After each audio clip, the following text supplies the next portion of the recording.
سلام دوستان، ما هر روز اسباب و وسایل مختلف را در خانه و یا بیرون از خانه استفاده می کنیم. خب ما با این وسایل از زمان طفولیت آشنا هستیم و فکر می کنیم همه چیز را در مورد آن می دانیم. اما در این وسایل علامات و یا نقاط مشخصی وجود دارد که شاید بسیاری از ما نمی دانیم که این رازها به خاطر چی ساخته شده‌اند. در اینجا ما با معرفی 8 تا از نقاط مشخص در وسایل می پردازیم که شاید اکثر شما دلیل ساخت آن را نمی دانید. شماره 8. سوراخی کوچک در زیر شیر دستشویی. هرچند سینک یا همان کاسه دستشویی دارای یک سوراخی است که در هنگام شستن دستها آب از آن خارج می شود، اما در قسمت بالای کاسه یک سوراخ کوچک دیگر نیز وجود دارد. خب این سوراخ را دیزاینران به خاطر طراحی کردند تا اگر موقع سوراخ پایانی سهوا یا از قصد مسدود شود، آب از این قسمت خارج شده و از سرازیر شدن آب در خانه جلوگیری می کند.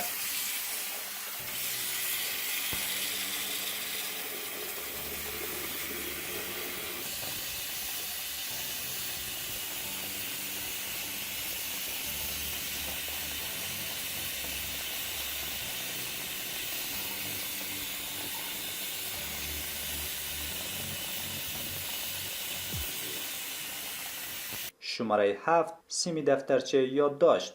اکثری از شماها حتما روزی از این کتابچه های سیمدار استفاده کرده اید. موجودیت سیم در این کتابچه ها آن را بسیار انعطاف پذیر است، بدین معنا که به راحتی می توان ورق دلخواهتان را از آن جدا و یا به آن اضافه کنید و نیز می توان کتابچه را به آسانی قطع و راست کنیم. اما آیا می دانید دلیل اصلی موجودیت سیم در این کتابچه ها چیست؟ سیم در این کتابچه ها به دلیل تعبیه شده است زیرا در زمان های سابق برای جلوگیری از جویده شدن ورق این کتابچه ها توسط موش های گرسنه جلوگیری کند، زیرا موش ها نه تنها به کتابچه آسیب می رساندند بلکه با خود مرض های ویروسی خطرناک را نیز منتقل میکرد. شماره 6. نوارهای گوشکی.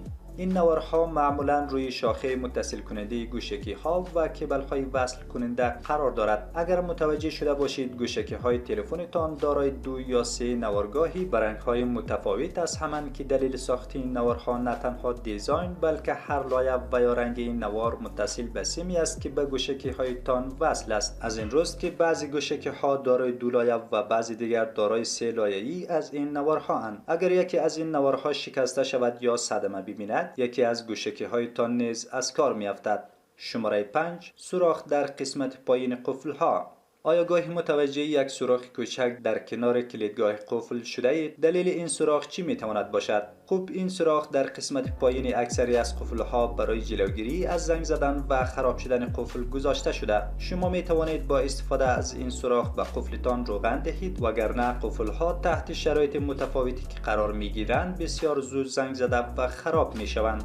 شماره 4. سوراخ در دسته های ماهیتابه و سایر وسایل آشپزخانه. همه ما گاهی آشپزی می کنیم و سوراخ هایی که در دسته های وسایل آشپزخانه دیده می شوند را یا این که اصلا متوجه نشده ایم و یا اگر شده ایم از آن استفاده نکرده ایم. خب این سوراخ ها در وسایلی که از آن استفاده می کنید می تواند بسیار کمک کننده باشد. در موقعیتی که دستتان بند است و نمی توانید قاشق پر روغنتان را جای دیگر بگذارید، شما به آسانی می توانید قاشقتان را در این سوراخ بگذارید. هم آسان است، هم نیاز نیست ظرف دیگری را ناشسته کنید. شماره 3. استراحتگاه سر در موترها.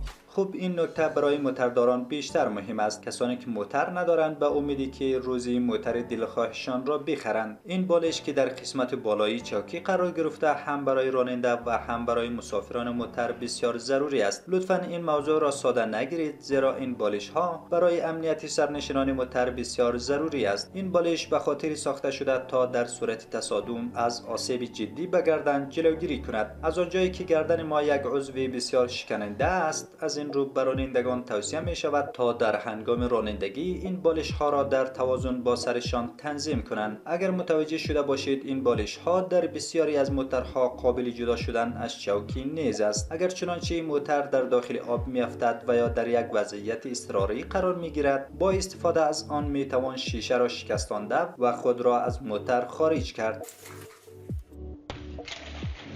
شماره 2. سوراخ کوچک روی سرپوش قلم. یکی از چیزهایی که به طور تکراری روزانه متوجه آن میشویم اما هرگز به آن توجه نمی کنیم سوراخ‌هایی است که در انتهای سرپوش قلم‌ها وجود دارد که مرتباً از آنها استفاده می کنیم. اما آیا می دانید که این سوراخ به خاطر چی گذاشته شده؟ برخلاف بسیاری ها که فکر می کنند این سوراخ به خاطر خشک نگه داشتن رنگ ساخته شده، این سوراخ‌ها به خاطر جلوگیری خفه شدن در صورت بلعیده شدن توسط کودکی و یا افراد مضطرب ساخته شده است. اگر سرپوش قلم به طور اتفاقی بلعیده شود، این سوراخ از خفه شدن فرد جلوگیری کرده و تا رسیدن کمک‌های اولیت به فرد اجازه تنفس می‌دهد. شماره 1. چارجر لپتاپ. اگر در قسمت سیم چارجر لپتاپتان متوجه شوید، این قسمت برآمدگی وجود دارد. بسیاری ها فکر میکنن این قسمت به خاطر دیکوریشن ساخته شده، اما نه. این قسمت در واقع کامپیوتر شما را از ارتعاشات و فرکانس های بالا ناشی از جریانات الکتریکی محافظت میکند. این قسمت دقیقاً همانند یک تنظیم کننده و هدایت کننده عمل کرده و کامپیوتر شما را از خراب شدن نجات میدهد. در اخیر، اگر تا هنوز عضو چینل ما نشده اید، حتما سابسکرایب کنید تا از ویدیوهای جدید جا نمانید. تا بعد، خدا نگهدار.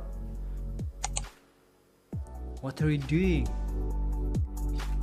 Jack.